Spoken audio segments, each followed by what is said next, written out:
Sekiz yaşından simite başladık. Yani hele kendimize satıyorduk siyaset. Ondan sonra birkaç sene öyle devam ettik. Ondan sonra burayı açtık yani daha evvel burayı açtık yani. Bundan öyle 40 sene evvel. Yine öyle simite başladık. Simit çıkardık.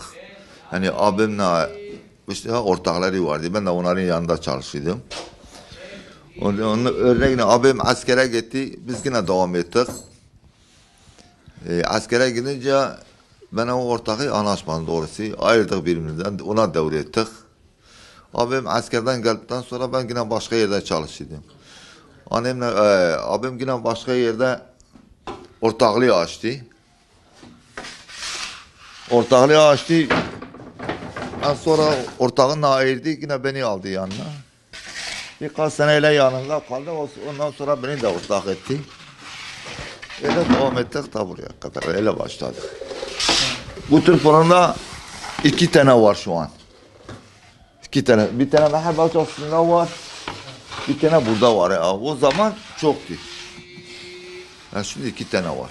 Şimdi bunun ekmeği ekmeği bir de geliyor. Bu hem bereketlidir hem mesela gevrektir.